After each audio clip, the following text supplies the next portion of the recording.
नमस्कार, आप सुन रहे हैं सनातनी आवाज़ और मैं हूं हमेशा की तरह आपके साथ तनु शर्मा। आज हम बात करेंगे छठ पर्व के सबसे पवित्र और भावनात्मक क्षण की, संध्या अर्घ्य की। ये वह समय है जब डूबते सूरज को अर्घ्य दिया जाता है। ये दिन है छठ पूजा का तीसरा दिन और इसे पूरे पर्व का सबसे महत्वपूर्ण क्षण माना जाता है। डूबते सूर्य को जल अर्पण करते हुए महिलाएं, व्रती और श्रद्धालु जल में खड़े होकर अपनी भक्ति अर्पित करते हैं। छठ पूजा केवल पूजा नहीं बल्कि प्रकृति, सूर्य और जीवन के संतुलन का उत्सव है।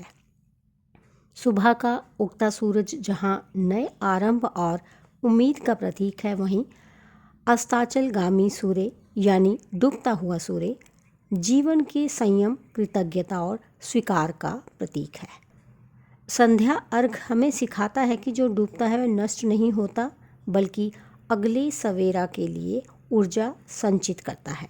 यही जीवन का नियम है, हर अंत में एक नई शुरुआत छिपी होती है।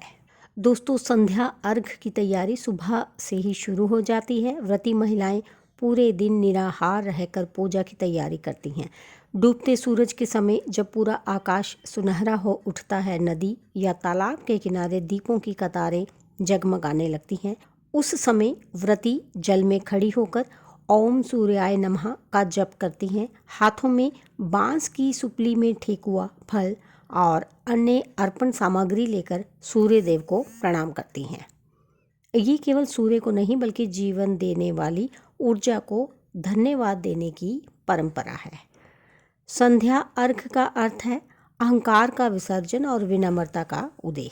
जब सूर्य अस्त होता है तब हम अपने भीतर के अंधकार को पहचानते हैं, अपनी गलतियों को स्वीकारते हैं और कृतज्ञता के साथ प्रणाम करते हैं।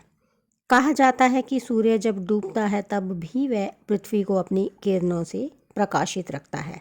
ठीक वैसे ही हमें भी जीवन में अपने कर्म और प्रकाश को जारी रखना चाहिए, भले ही परिस्थितियां अंधकारमय क्यों ना हो। दोस्तों, इस अर्घ का आध्यात्मिक संदेश गहरा है। ये बताता है कि भक्ति केवल उगते सूर्य की नहीं, डूबते सूर्य की भी होनी चाहिए, क्योंकि सच्ची श्रद्धा वही है जो हर स्थिति में स्थिर रहे, सुख में भी और दुख में भी।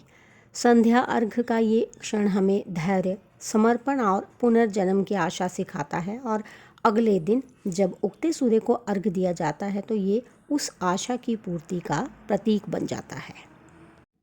तो आइए इस छठ पर्व पर हम सब अस्ताचलगामी सूर्य को प्रणाम करें, अपने भीतर की कृतज्ञता को जगाएं और जीवन के हर उतार चढ़ाव में प्रकाश बनाए रखें। जय छठी माई, सूर्य देवता की जय। इसके साथ ही मुझे दीजिए अनुमति, फिर मिलती हूँ। धन्यवाद।